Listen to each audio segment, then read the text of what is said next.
Eu não acredito, eu finalmente cheguei em Tóquio. É de verdade, eu mal posso esperar pra...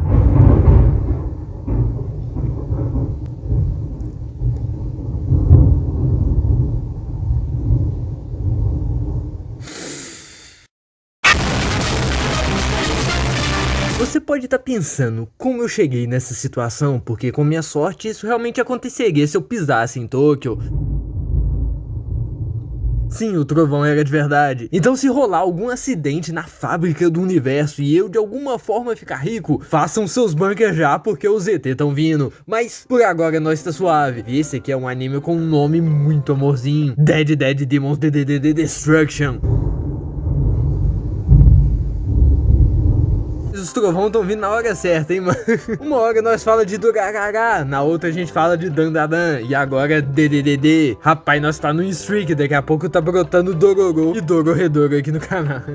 Mas DDDD é um caso bem curioso, um caso que praticamente ninguém lembra que ele existe. Diferente de Durarará, que era mega falado na época e que hoje em dia a hype deu uma morridinha, o anime das bochechas não foi falado nem no seu início, tomou um chá de sumiço pior do que as últimas temporadas de Dr. Stone.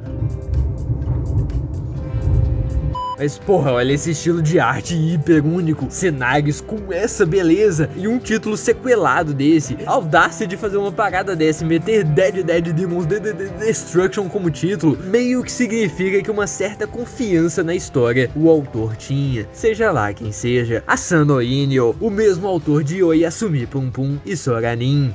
Se você já viu qualquer uma dessas duas obras, você já sabe o peso que o nome desse autor tem e já sabe mais ou menos o que esperar de uma história dele. Se olhar muito pro abismo, o abismo olha de volta. Existência, nunca ouvi falar dela. Mas com isso é ainda mais bizarro você não escutar literalmente ninguém falando dessa obra, nem quando mencionam que é um slice of life com invasão alienígena. Porra, slice of life com arma deu certo pras minas do Kojima lá, por que nem isso aqui foi o suficiente?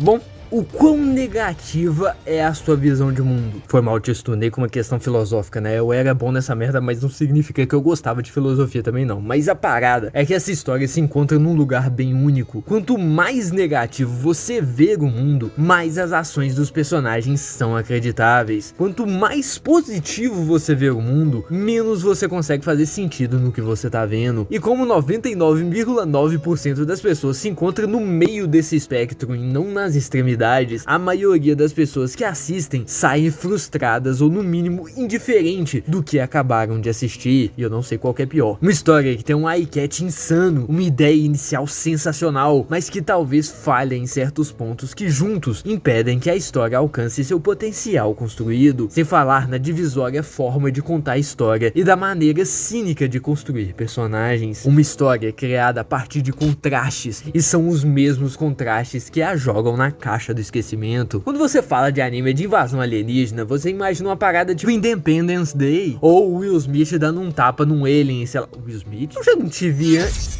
Isso aí é o mais provável. Ainda deve acontecer, mas de início, isso aqui não é bem isso. A Navizona brotou ali e nada, quase que literalmente nada. Ela só tá ali ameaçadoramente. E agora? Dia entra e dia sai e nada acontece. Os aliens estão atrapalhando meu bronzeado de novo, cacete. Quando não tem ninguém derretendo, não tem extraterrestre tentando roubar a bilola de ninguém, e nem sequer uma vaquinha voando, o jeito é continuar vivendo, né? Pessoas vão trabalhar, vão fazer as compras do mês, vão pra escola, mesmo que sempre que pisam na rua, aquilo ali é um lembrete que algo certo não está errado.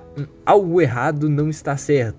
Isso aí que eu falei. E a parte de Slice of Life entra crua aí. Acompanhamos a vida de um grupo de amigas no ensino médio. Essa é Koyama Kadode e essa é Nakagawa Oran, ou Ontan. Essas são as que nós vai focar. Se põe na perspectiva das duas garotas. Você tá indo pro ensino médio e uma nave alienígena aparece, mas você ainda continua indo pra escola como se nada tivesse acontecido. Talvez seja um pouco difícil focar no dia a dia, né? Porra, se os bichão ali decidir espirrar, a Akira vai deixar apesar de ser só um manga antigo, mas não, amanhã você tem prova e tem que entregar um trabalho em grupo pra semana que vem. O quão distópico é isso, viver numa situação dessa? E pra elas, a única coisa que tem resquício como uma realidade normal é a amizade que elas têm, porque fora disso, suas vidas domésticas, o mundo, parece tudo tão fútil, como que se importa com algo enquanto o apocalipse tá pra acontecer a qualquer momento. Agora você tem que ir pra escola e talvez trabalhar, porque senão tu morre de fome. Amanhã nem o conceito de dinheiro deve ser pertinente mais. Foda, né? E a história se move nessa dicotomia. De um lado, uma vida aparentemente normal de garotas crescendo enquanto navegam as águas turbulentas da adolescência e da sociedade, enquanto aquilo existe do outro lado. A ameaça extraterrestre constante é um conceito sensacional e muito único, só que os problemas aparecem a partir daí. Um dos conceitos mais interessantes é ver como a história balanceia o lado tranquilo de Slice of Life com uma ameaça física e psicológica, só que botar dois temas que não tem quase nada a ver juntos tem suas armadilhas que, dependendo do autor, não são evitadas. Assim como em Licorice Recoil, quando o autor não faz todas as escolhas certas possíveis, muitas vezes um tema sem querer canibaliza o outro por sua atenção. Você tá interessado nas meninas? Too bad. Se liga no governo fazendo merda com os aliens. Ah, você tem fetiche por aliens popozudas? Foi mal, meu querido, tá na hora de ver menininhas bochechudas. E no final de tudo, parece que a história te dá uma batata frita só, uma mordidinha no Big Mac e tira o lanche de você antes de conseguir comer o resto. O que resulta disso? Coisas que dos dois lados não são desenvolvidas igual o esperado se a história só focasse em uma coisa só, gerando vários momentos estranhos e inacabados, enaltecidos quando do nada o autor mete um monte de bizarrice e plot twist sem um motivo concreto, só porque sim. Do nada não é só menininhas e uma nave espacial, é isso mais viagem no tempo, mundos e dimensões paralelas, terror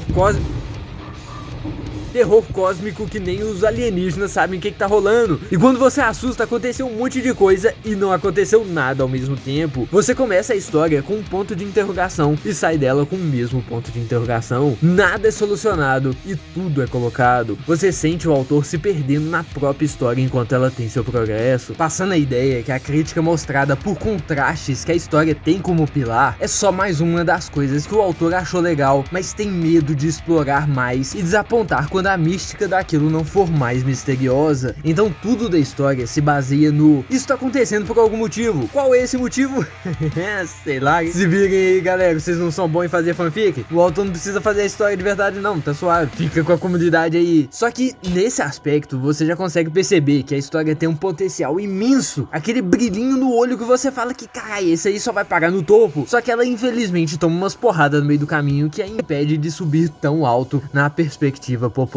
Só que se fosse só isso, ela não seria tão esquecida assim. O que vem pra dar o suplex final é o... Você lembra o que eu falei da visão de mundo lá no início?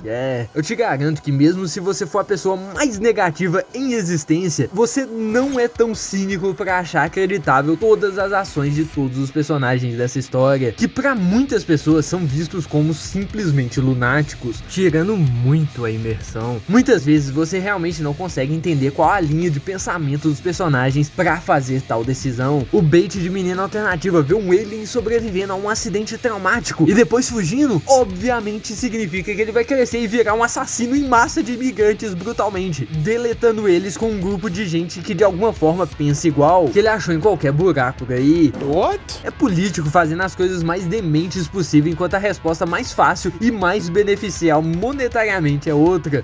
Não, mas isso é normal. A população literalmente nem reagindo a uma nave alienígena, tirando alguns protestos ali e aqui. Tudo isso em questão não é explorado tão bem assim. É sim uma crítica à sociedade moderna que o autor quer trazer à tona, mostrar um mundo que talvez o nosso tá indo, que é tão dormente a tragédias que uma invasão alienígena não é nada mais do que um título cativante na mídia. Só que ele eleva esse cinismo tanto pro extremo que muitas vezes é difícil de acreditar o que tá rolando na história, mesmo se você compartilha desse mesmo ponto de vista dele. E também, como tudo é jogado no sopão dessa história, muitos Muitos plot points fazem você questionar a integridade da crítica, uma das principais ser pedolada e todo mundo em volta agir como se fosse normal, sem nenhum tipo de reação, igual ninguém reage nessa história inteira, né? E às vezes até encorajando. Não precisava existir numa história como essa, não tem seu lugar na narrativa e não adiciona nada na trama, é só uma forma barata de puxar uma reação de você e consequentemente te fazendo não levar tão a sério assim o que o autor quer falar. E no fim de tudo, a história é esquecida pelas mesmas coisas que a fez ser tão interessante, uma obra de contrastes, mas não os que o autor tinha a intenção, uma obra com muito potencial, muito bonita, com uma animação muito única, só que também com suas falhas imensas.